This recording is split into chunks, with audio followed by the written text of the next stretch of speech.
Good morning mga boss. Ayan, so welcome back na naman sa aking maliit na backyard. Ayan, so ngayong umaga is magpapakain tayo ng dap na mga boss. Kaya samahan niyo ako. Let's go! Gamit itong maliit nating fishnet mga boss ay magpapakain na tayo ng dap na. Ayan, so ito yung mga routine natin araw-araw mga boss. At syempre meron din tayo itong mosquito larva. Ayan. So, ang una natin pakakainin is itong ating mollies. Ayan.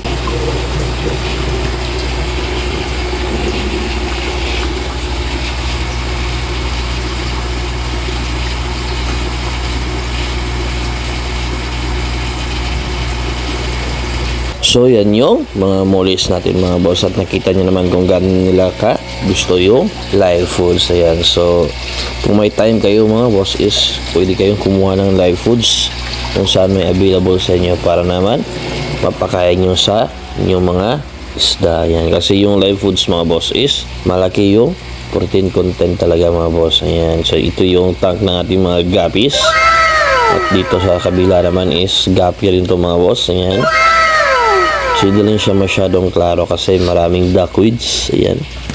So ayan yung mga guppies natin. Ayan.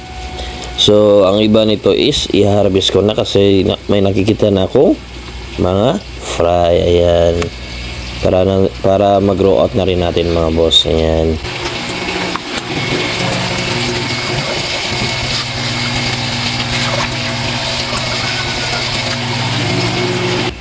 So dito naman mga boss is yung tank ng ating mollies, yung black mollies natin mga boss. Ayan.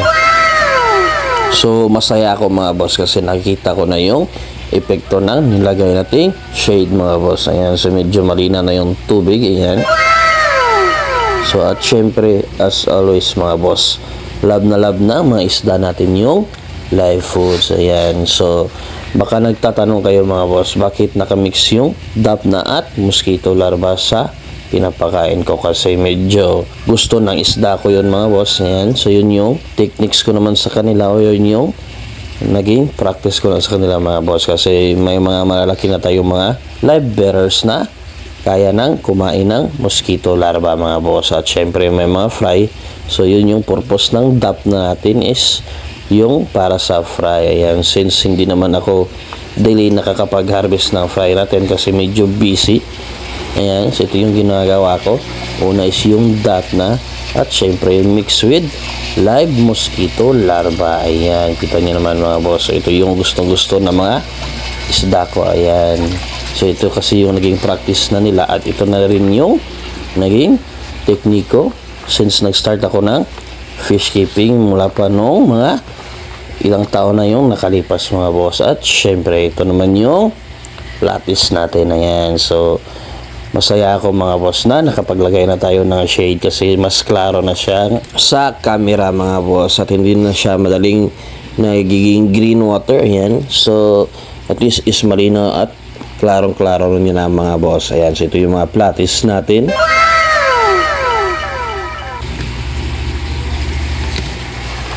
At dito naman mga boss is yung reptab ng ating platis pa rin mga boss. Ayan, so medyo madami yung platis na rin na binibreed ngayon. Ayan. At tingnan nyo naman mga boss kung gano'n nila ka love yung dap na. Ayan, syempre love na mga isda natin yung live foods mga boss. Ayan, so hindi lang siya masyadong klaraw dahil sa duckweeds, pero tingnan nyo naman yung mga fry nagsisilabasan na mga boss. Ayan, amazing! So dito naman sa kabila is ito pa rin yung mga platis pa rin natin. Ayan, so nasa 3 reptab yata or 4 na reptab yung binibreed natin ngayon na mga platis mga boss. Ayan, so nagsisilabasan na. Ayan, so may nakikita na rin ako mga fry. At dito banda mga boss, dito sa may dulo is yung molly natin. Ayan, so dito yung mga mollies natin na in-experiment pa natin. Ayan, at naghihintay pa rin ako mga boss kung meron bang lalabas na yung matibay na talaga na strain galing sa experiment natin mga boss. Ayan, so ino-observe ko pa kasi kadalasang lumalabas ito is yung black Ayan, so may hinahanap kasi ako talaga na strain doon sa experiment natin mga boss. Ayan, so ngayon is kukuha tayo ulit ng DAP na. So, tingnan nyo naman yung mga goldfish natin mga boss. Ayan, so halos naubos na nila yung duckweeds na nilagay natin kanina. Ayan. Amazing! So, ito yung kasama sa diet nila mga boss. Ayan, so nakikita ko na meron pang konting natitira. Ayan. Amazing! So, it's a good sign talaga mga boss na kumakain sila ng duckweed. So, punta tayo doon sa huli nating reptab, doon sa ating guppies.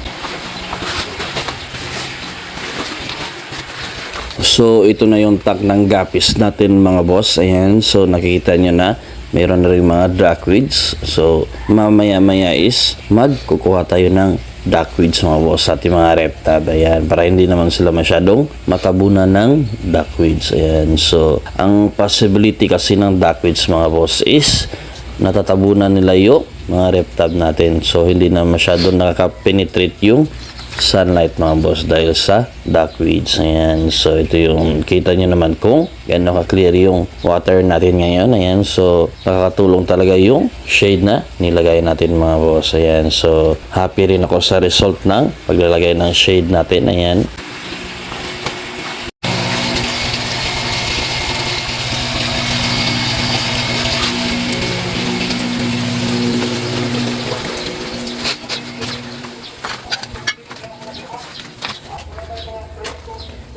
So, andito na tayo sa kabilang side mga boss kung saan ang grow out tank natin ay nandito. Ayan. Amazing! Kita nyo naman kung gaano kadami yung mga na-harvest natin this past few days na mga platis at mollies mga boss. Ayan. So, pakakainin natin sila ng DAP na. Ayan. So, gino-grow out ko sila rito mga boss. At habang gino-grow out ko is nagkakal din ako mga boss ng ready for the market na. Ayan. So, kita nyo naman na medyo konti na lang yung mga natitira nating isda rito mga boss. Ayan, kasi yung iba is nabenta na natin. Ayan, at syempre may panimbago tayo rito batches ng mollies mga boss. Ayan, so kita nyo kung gaano kadami yung mga bagong batches na na-harvest natin. Ayan, so may malalaki na mga boss. Ayan.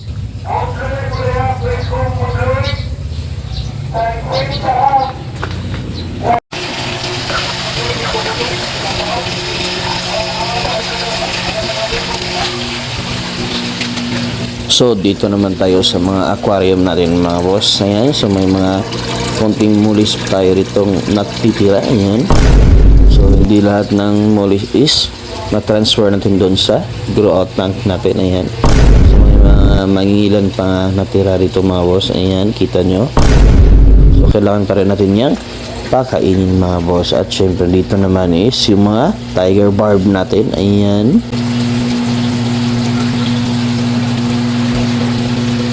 Siyempre mga boss, hindi natin pwedeng kalimutan yung mga tetras natin. Ayan, yung mga mini piranha natin. Ayan.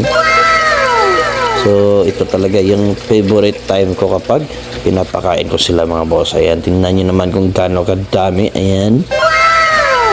So, para talaga silang mga piranha. Ayan. So, may angel din tayo rito mga boss. Ayan. Amazing! Kita nyo naman, talagang favorite nila yung DAP na mga boss. Amazing!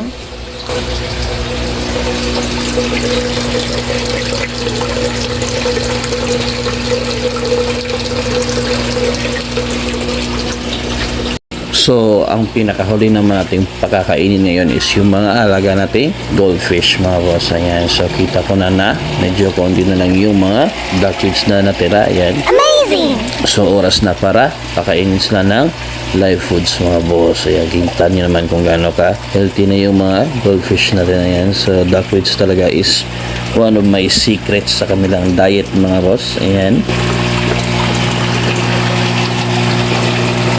So, oras na mga boss para ipakain natin ng mga live foods. Ayan, so kuha muna tayo ng ating secret weapon na fishnet. Ayan, yung maliit natin fishnet.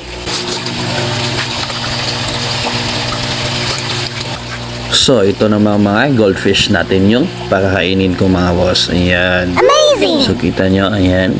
So, sobrang love na love talaga nila yung mosquito larva. Ayan. Amazing! So, isa rin to sa mga diets ng goldfish natin mga boss. Sa hindi pa nakakapanood ng mga previous videos natin, ayan. So, it's one of their diets, yung mosquito larva, ayan.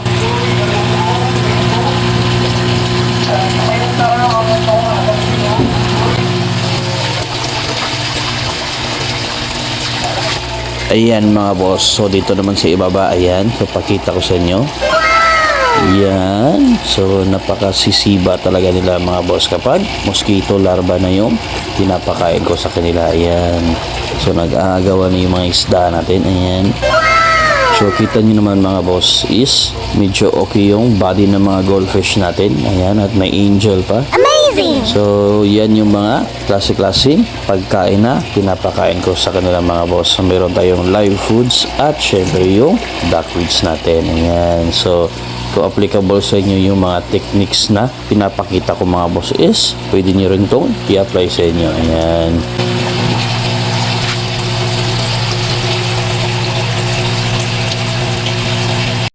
So hanggang dito na lang muna yung update natin mga boss kasi kinapos tayo sa oras at syempre salamat sa lahat ng ating subscribers and followers mga boss at sa hindi pa nakapag-subscribe, subscribe na! Ingat!